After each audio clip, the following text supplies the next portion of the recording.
بسم اللہ الرحمن الرحیم۔ السلام علیکم دوستو، یہ داستان ہے پھلوں سے لدے ہوئے باغ کی جو آسمانی بجلی گرنے سے جل کر راکھ ہو گیا تھا۔ یہ باغ کے مالکوں کے لیے مکافات عمل تھا، کیونکہ ان لوگوں نے محتاجوں اور کمزور افراد کو ان کا حق دینے سے انکار کیا تھا۔ قرآن پاک کی سورہ قلم کی آیت نمبر 16 سے آیت نمبر 33 میں اس واقعے کا ذکر ملتا ہے۔ قبلہ اسلام کی بات ہے، سرزمین یمن میں شہر سنہا سے 24 میل کے فاصلے پر شہر سروان یا زروان موجود تھا۔ اس دیہات میں ایک خوبصورت پھلدار درختوں سے لدا ہوا باغ تھا۔ اس باغ کا مالک ایک سخی اور خدا شناس انسان تھا۔ وہ ضرورت مندوں اور محتاجوں کا اس قدر خیال کرتا تھا کہ اس باغ سے اپنی ضرورت کے مطابق آمدن لیتا اور باقی فقراء مساکین میں تقسیم کر دیتا تھا۔ وہ لوگ ہمیشہ اسے اپنی دعاؤں میں یاد رکھتے۔ اس باغ کی آمدن سال ہا سال بڑھتی چلی گئی۔ ضرورت مندوں نے یہ عادت بنا رکھی تھی کہ جب فصل اکٹھی کرنے کا موسم آتا وہ اس باغ میں جاتے تاکہ اس باغ کے مالک سے اپنا حق وصول کریں۔ باغ کا مالک بھی ہنسی خوشی اور مسکراتے ہوئے چہرے کے ساتھ ان کے خالی ہاتھ بھر دیتا۔ یہ الہی شخص بعض اوقات مناسب وقت پر اپنے بچوں کو اپنے پاس اکٹھا کرتا، انہیں نصیحت کرتا اور خاص کر ضرورت مندوں کے بارے میں زیادہ سفارش کرتا، تاکہ رضائے حاصل خدا کرنے کے لیے ان کی طرف ضرور توجہ کرنا اور ان سے اچھی اچھی باتیں کرتا۔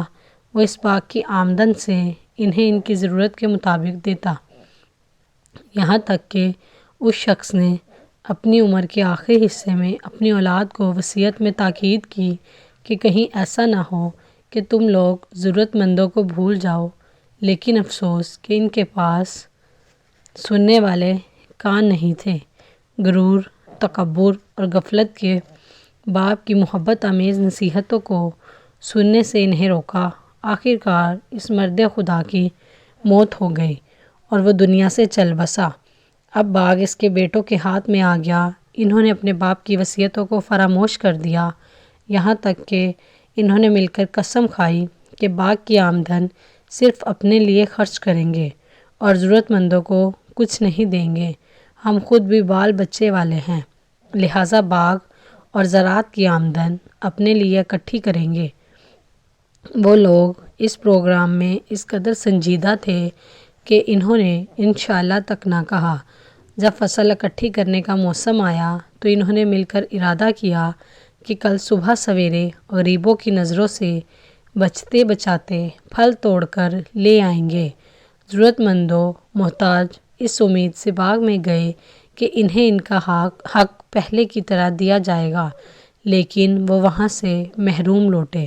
اللہ تعالیٰ نے ان کنجوس اور مالکان باغ پر غضب ڈھایا۔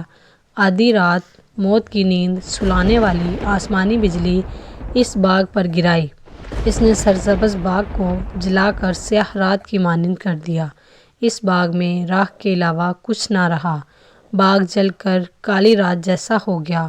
باغ والے جو کہ اس واقعے سے بالکل بے خبر تھے، انہوں نے آہستہ سے ایک دوسرے کو آواز دی اور پھل توڑنے کے لیے صبح سویرے باغ کی طرف روانہ ہوئے۔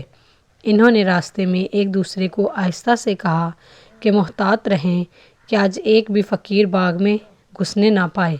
جب وہ باغ میں پہنچے تو وہاں مٹھی بھر راکھ دیکھی۔ وہ مکمل طور پر باغ کا یہ حال دیکھ کر چکرا گئے کہ انہیں یقین نہیں آ رہا تھا۔ انہوں نے ایک دوسرے سے کہا کہ ہم راستہ بھول گئے ہیں۔ پھر انہوں نے کہا کہ ہمارے ہاتھ سے سب کچھ چھین لیا گیا ہے، ہم مکمل طور پر محروم ہو گئے ہیں۔ ان کا ایک بھائی جو سب سے زیادہ عقل مند تھا، اس نے ان سے کہا، میں نے تم سے نہیں کہا تھا کہ خدا کی تسبیح کرو؟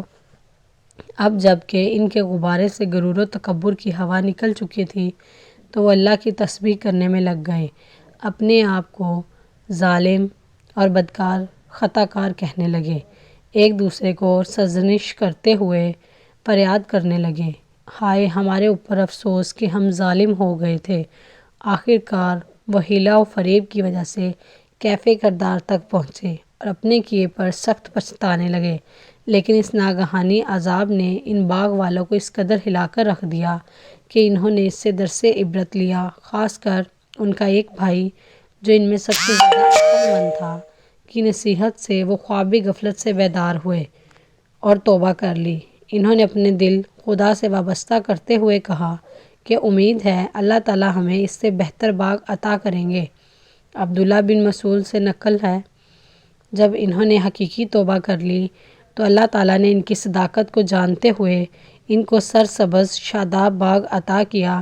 اس کے درخت اچھی نسلوں سے بھرے ہوئے تھے، خاص کر اس میں انگور کے خوشے اس قدر اتنے بڑے تھے کہ آج تک ان کی مانند کسی نے نہیں دیکھے تھے۔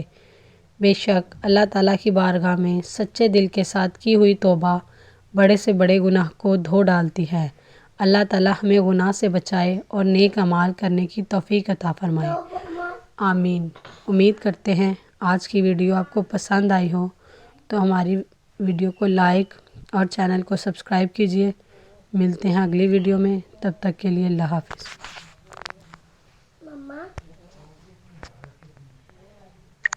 مما